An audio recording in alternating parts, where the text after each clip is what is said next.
Unbelievable. But so now, as to what happened with Chuck Beastie that night in Cleveland, Yeah. are you okay with talking about that, or did you not want to talk about it? Let's we can start. Let's start with the night, a couple nights before Cleveland. Okay, sure. Where Mimi and Chuck had a massive fight, and Mimi basically said she's leaving. She's leaving Chuck. She did that. And Chuck and I met. I went down and I saw Chuck. He was in the hotel bar, hotel lounge, corner table by himself, having drinking, and he was devastated. He looked desolate, and he said to me, all I've ever done in my life is wrestle. He goes, nah, I've got to get a fucking life. And here was a guy who had headlined Slamfest. He had wrestled in front of 80,000 people. He had lived a life that most, pro wrestlers who get into the business would give their right arm for. And here he is saying he's depressed and he needs to get a life. And that depressed me, and that made me think about where my life was going and what I was doing with it and what I was chasing and what I maybe needed to find within myself. But I didn't want to answer those questions just then, so I just concentrated on him. After all, I was still the chameleon. I was still living his gimmick with Shauna. Ironically, with Shauna, I would order her around while we were in the ring. But then after, obviously, outside of the ring, we were close, and I respected her. Probably even more than she respected me, and probably with good reason. She was a lot more of a complete person, and still is, than I was, and still am. But anyway, getting back to Chuck. Next night, after that night, we went to the Omni, I think it was, and we had a match, and it just wasn't there. Mimi wasn't there, so I didn't have Shauna with me. She was backstage, but she wasn't working. And Chuck and I had a shit match. It wasn't there. And I think that was the night the WWO released Shauna. Yes. Correct? Yeah. It's a nice way of putting it. Yeah, wish your luck in all future endeavors. Yeah, that was the night that Thomas Rockart flew in for that one personally.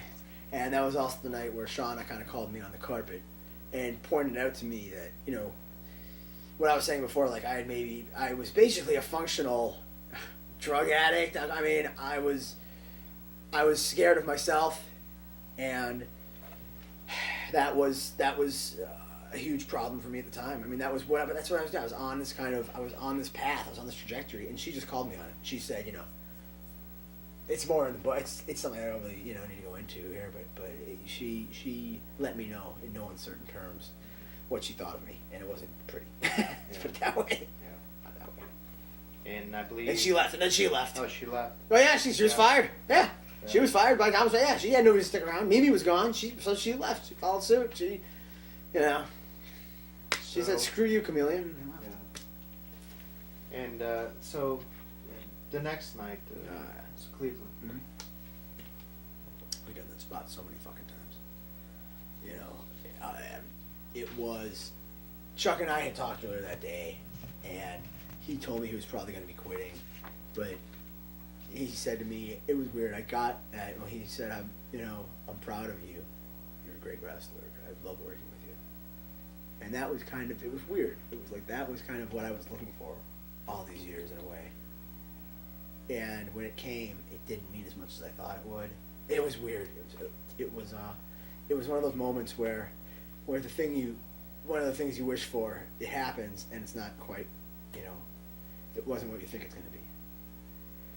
So we had spoken though that afternoon, and we went out. It was a cage match, and we had a very good match. We were on top. We had brawled. We were on top of the cage, and I threw him in. I threw him towards the edge of the cage, and we've done the spot. He stops. Teeter boom, comes back, clotheslines me. This time he didn't stop. He kept going. Leaped right off that cage and went head first into a table. And he'd been in the business 16 years, 18 years. He knew how to take a bump. He went into that table head first. Fuck. It was easier to write about this than to talk about it. Did you want? Can we take a break for a second? Yeah, you want to take a break? Sure, Thanks. definitely. Thanks. So after Cleveland, what happened at that point? Well, Thomas Rockart and I had a meeting, and Thomas told me he wanted me wrestling in Baltimore or something. Like the night of Chuck Beasley's funeral, he wanted me wrestling. He wanted me working. He was basically of the attitude like, all right, you've had a day of mourning. It's time to go back to work. And I was pissed. I was incensed. A lot of other things had come to light. Chuck had told me a lot of other things. About the day I met with Thomas and Chuck back when I first got hired by WWO, and it was kind of a setup with Chuck and all that kind of thing. Anyway, I was pissed off. My father figure, he passed on. He's dead, and I wanted to have some time. And Rockart's attitude was time to get back to work. And who knows? Maybe he was right. I don't know, but one of the things that really pissed me off, and I may be bearing any chance I have going back with WWO with this, but he told me basically that I was, the chameleon gimmick, and that all of his wrestlers were his creation, and that we were a product. That's the one thing about Thomas. I respect him as a businessman and all that kind of thing, but he seems to think that in his universe, all of these characters are his product and his creation. He told me Sonny Logan was just another bleached blonde muscle guy chilling at Venice Beach before Rockart grabbed him, and put the gimmick of the American Dream on him. And it pissed me off, but I guess at that time I was so weak and I was so tired physically and mentally, I just gave in and went to work. So you had a few title shots against Yeah. Sonny Logan, the American Dream. Yeah, that was a bit of the carrot that Rockart used. He's like, oh well, we're gonna put you in a program with the American Dream, and we'll see how that goes, and who knows, maybe we'll work up to we'll do a series of title shots and see how the reaction is, and you can move from down here to up here, the next level, and it's kind of dangle that carrot, and what can I say? I responded. I went back to work. Yeah. So how was the chameleon gimmick with the American Dream? How was it? How did it work? Did it work or not? Yeah. No, no, it didn't work. Sonny, he's kind of bald from steroid use and all that kind of shit. He has that blonde hair back and all that kind of thing, and the stash and all that. So I dyed my hair blonde. I shaved my forehead, all that. And I tried to do his gimmick, but the crowds just weren't responding. They didn't respond to the chameleon doing the American Dream. However the response was with other characters, when the chameleon was matched with the American Dream, it wasn't there. Yeah, so I think at that point, didn't you took some time off? Yeah, I basically told Thomas, I said, look, Thomas, I need time off. And, Rob Robertson was worried. He was like, oh, you're going to ICW, and all this kind of thing. You're jumping ship and all that. And I was like, no, I just need some time. I need some time to get things straight.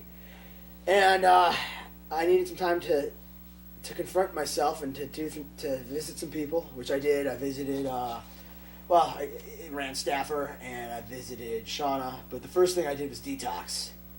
And those were like the longest, like 4 or 5 fucking days of my life. I was in a hotel room, and I was detoxing off, painkillers, muscle relaxants, all these drugs. I had to just get a clear head, and I thought I was gonna die. I thought I was dead.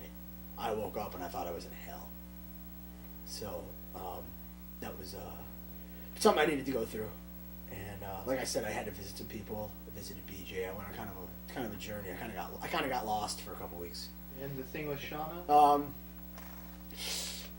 Now that's one thing I hate to say. I know this is a shoot and everything, but I don't feel totally comfortable talking about that.